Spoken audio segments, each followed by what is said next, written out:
Hello everyone, welcome back to the Storm 33 channel. I am Tatiana. I'm here with y'all summons for September the 1st, 2024. We'll be reading Acts chapter 14 in the New Testament. Acts stands for transition, okay, from the Old Testament.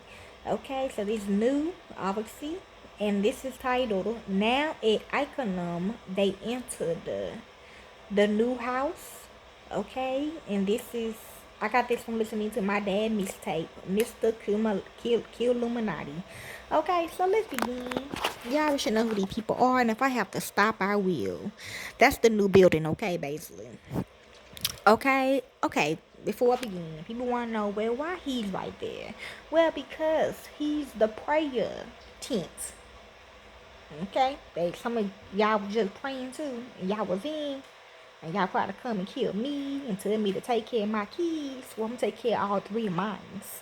Thank you. So let's begin. In Iconium, they entered together into the Jewish synagogue, and so spoke that a great multitude, both of Jews and of Greeks, believed. That's them. But the disbelief. Okay, Jews is also black people. Okay, so if y'all around me, y'all the good Jews, okay? But you can just call yourself black or a nigga or whatever. They call themselves African Americans, Jews, Greeks, okay? So anyways, but the disbelieving Jews stirred up and embittered the souls of the Gentiles against the brothers. Therefore, they stayed there a long time. We also Gentiles too, okay? But they also is too.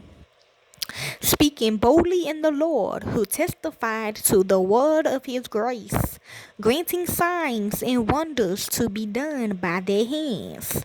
Yes, okay? See, at first we had a white God, Mary, aka Gina. Now we got a black God, which is Shanice. Okay, she Yahweh. Okay, she's not the real Lord though. He black too now. But they kind of disfigured him. They turned him into Candyman. Okay. So, But Gina was a poltergeist at first. And then Shanice was a monkey. Now she's a human, okay? So, yes, basically what it's saying. Okay. Okay.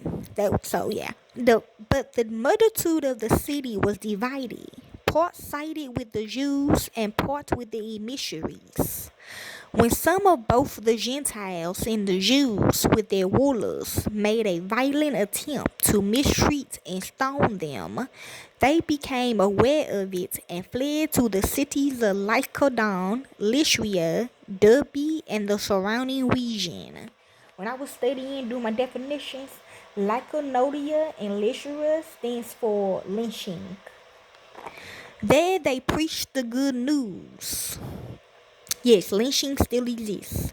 At Lycia, a certain man sat impotent in his feet, a cripple from his mother's womb, who never had walked. He was listening to Paul speaking, who fastening eyes on him and seeing that he had faith to be made whole. Talking about him as being a prayer being a prayer, tent or whatever. Said with a loud voice, "Stand upright on your feet." He leaped up and walked. Okay, some nasty stuff, okay.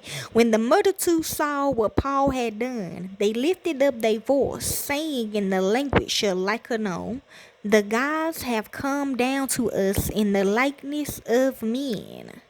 Okay, now, with the second machine, Jordan pulled the trigger, okay?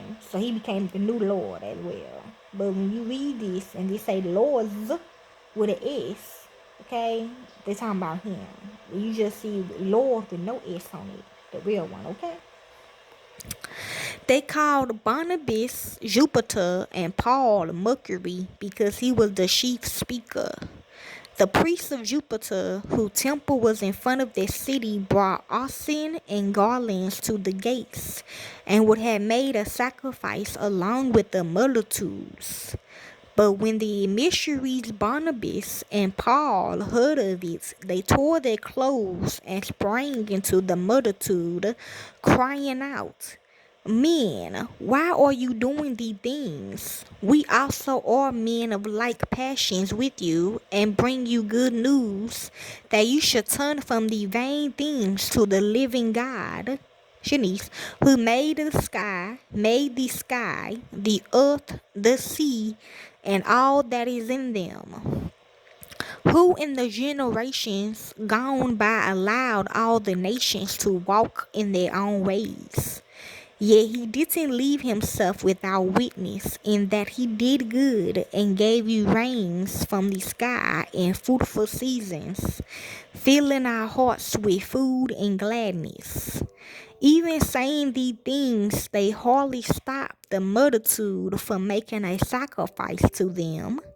But some Jews from Antioch and Iconium came there, and having persuaded the multitudes, they stoned Paul and dragged him out of the city, supposing that he was dead. But as the disciples stood around him, he rose up and entered into the city. On the next day, he went out with Barnabas to Derbe. When they had preached the good news to that city and had made many disciples, they returned to Lystra, Iconium, and Antioch, strengthening the souls of the disciples, exhorting them to continue in the faith, and that though many afflictions we must enter into God's kingdom. When they had appointed elders for them in every assembly, and had prayed with fasting, they commended them to the Lord on whom they had believed.